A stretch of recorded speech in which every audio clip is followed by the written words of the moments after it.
नमस्कार, news time J and के देख रहे हो आप। और आपको बता दूं, जिस तरह से जम्मू कश्मीर में लगातार चुनावी सरगर्मी जो है वो तेज होती जा रही हैं। खासतौर के बनी की बात करें तो बनी में भी जो है 1 तारीख को जो है वो चुनाव होने जा रहे हैं। और उसी पर यहाँ से आपने देखा कि हर एक पार्टी के जो है स्टार कैंपेनर्स लगातार अपना दौरा कर रहे हैं और भारतीय जनता की बात कर रहे हैं तो अभी तक जो है 3 बड़े चेहरे जो हैं वो बनी विधानसभा क्षेत्र में आ चुके हैं। हमारे साथ जीवनलाल जी यहाँ के जो प्रत्याशी हैं भाजपा की ओर से, वो इस समय हमारे साथ जुड़े हैं। सर, स्वागत है न्यूज़ टाइम जेएंड के में। धन्यवाद जी आपका। सर, क्या देखते हैं आज एक बार फिर जो है एक बड़ा चेहरा जो है मुख्यमंत्री राजस्थान के बनी की धरती पर पहुंचे थे। सर, क्या कहना देखिए, बहुत बड़ा संदेश जाता है कि एक स्टेट के चीफ मिनिस्टर हमारे 3 जगह पर आज उतरे हैं, जनसभा को संबोधित किया है। और तीनों जगहों पे जो कांग्रेस एनसी पीडीपी के यहाँ चीफ मिनिस्टर हैं, एक जगह पे भी नहीं उतरे हैं। ये दर्शाता है कि बीजेपी की कमिटमेंट कितनी है जनता के प्रति। राजस्थान के चीफ मिनिस्टर आकर आज डुगैनी में जनसभा को संबोधित करते हैं, डुग्गन में संबोधित करते हैं, शेरू संधि में संबोधित करते हैं, और जहां पर आज तक जम्मू कश्मीर का चीफ मिनिस्टर भी नहीं पहुंचा है। वो मोदी जी का संकल्प है कि जम्मू कश्मीर में भारतीय जनता पार्टी का चीफ मिनिस्टर बनाना है। तो हमें उम्मीद है कि जब हमारा चीफ मिनिस्टर बनेगा तो ऐसे दूर दराज इलाकों पर ज़्यादा ध्यान देंगे और ज़रूर इन इलाकों का दौरा भी करेंगे और डेवलपमेंट के काम भी करवाएंगे। सर, लगातार हम देख रहे हैं कि जिस तरह से धामी साहब यहाँ पर आए, उसके बाद जी कृष्ण रेड्डी जी आए, उसके बाद आज जो हैं ये भजन लाल शर्मा जी यहाँ पर आए। तो हर एक जो नेता है वो अपने भाषण में यही कह रहा है कि सड़कों का जाल जो आपने बिछाया वो दिख रहा है। तो सर, क्या कहना चाहते हैं उस पर आप? देखिए, जो काम किया है वो तो रियलिटी है, वो लोग देखते हैं, उनको पता है। लेकिन कुछ विपक्ष के जो कुछ नए नेता आ रहे हैं जिनका कोई पार्टी का वजूद भी नहीं है, वो कहते हैं कि यहाँ पर जीवनलाल जी ने कुछ किया ही नहीं। अब देखो वो क्या कहते हैं, वो तो उनको समझना चाहिए। अपने अपनी समझ के मुताबिक बात करता है, लेकिन बनी की जनता क्या कह रही है मैं वो बात कह रहा हूँ। जो डेवलपमेंट हुई है पिछले 7-8 साल के अंदर, वो बनी की जनता भली भांति जानती है। और उस वही कारण है कि आज जहाँ जहाँ भी हमारी जनसभाएं हुई हैं वहाँ पर भारी तादाद में जनसंख्या शामिल हुई है।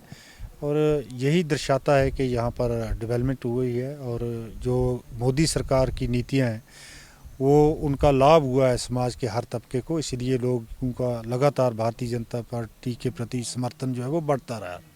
तो बाकी अपोजिशन क्या कहती है, अब कुछ बातें ऐसी भी हैं जो हमें कहने में भी, उनका जवाब देने में भी शर्म आती है कि नए नए लीडर तैयार हुए हैं जो जात पात की बात करते हैं।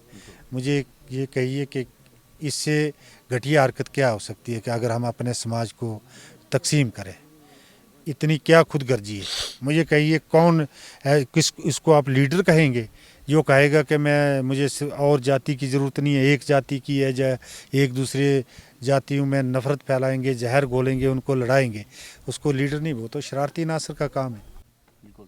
सर, एक सवाल और आपसे पूछूंगा कि अहम सवाल है, अगर आप विजेता यहाँ से आते हैं, जिस तरह से इलेक्शन के बाद रिजल्ट आता है, तो आने वाले समय में बनी के लिए किस तरह की जो है वो उपलब्धियाँ रहेंगी?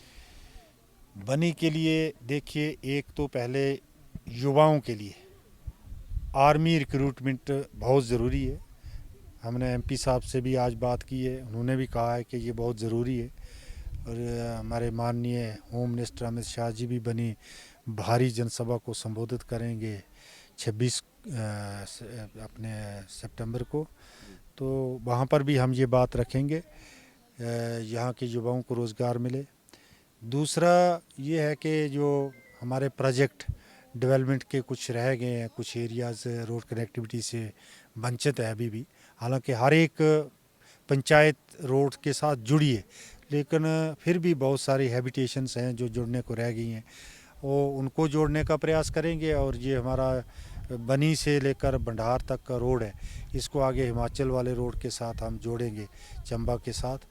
और ये रोड का प्रोजेक्ट हमने एमपी साहब से बात की है, उन्होंने ये अपने रक्षा मंत्रालय से भी बात की है, गृह मंत्रालय से भी बात की है। तो ये रोड हमारा बिलावर से बाया देरी गला के पास टनल वाले बाया दलंगल, बनी, भंडार और चंबा तक के बीआरओ के अंडर हो जाए, तो इससे हमारे इलाके में रोज़गार के अवसर बढ़ेंगे, टूरिज़्म के अवसर बढ़ेंगे और डिफेंस के लिहाज से भी ये रोड बहुत ज़रूरी है। सर एक नए नेता जो इस समय चुनावों में उतरे हुए हैं वो कह रहे हैं कि हम हिमाचल की तरह यहाँ पर स्टेडियम बनाएंगे। मिनी स्टेडियम टाइप कहीं जहाँ जहाँ हमें जगह अवेलेबल है वो ज़रूर हमने एमपी साहब से बात की है, और उसके लिए जितनी भी फंडिंग की ज़रूरत होगी हमें वो दरकार होगी वो मिल जाएगी, हमें एमपी साहब ने श्योर किया है। लेकिन स्टेडियम बनाएंगे कुछ बात सोच समझ कर हो तो अच्छी होती है। एक नेता और भी था वो कह रहा था बनी को हम डिस्ट्रिक्ट बना रहे हैं, ठीक है ना, तो कोई कह रहा है हम यूनिवर्सिटी बना रहे हैं। तो ये एक दावे बहुत बड़े हैं सर। ये बचपना बातें होती हैं, इस पर ज़्यादा बोलना नहीं चाहिए। बहुत बहुत शुक्रिया हमसे बात करने के लिए। तो ये थे जीवन लाल जी जो भाजपा के प्रत्याशी और पहले भी ये यहाँ के एमएलए रहे हैं और दूसरी बार जो है इन्हें यहाँ से प्रत्याशी भाजपा ने उतारा है। और आपको बता दूं कि जिस तरह है और जिस तरह आपको एक बार फिर बता दूं कि भाजपा जो है बड़ी रैलीज जो है वो बनी विधान से करती जा रही है और 26 तारीख को आपको बता दूं कि गृह मंत्री अमित शाह लोगों को संबोधित करेंगे। बाकी के तमाम अपडेट्स के लिए बने रहे न्यूज़ टाइम JNK के साथ।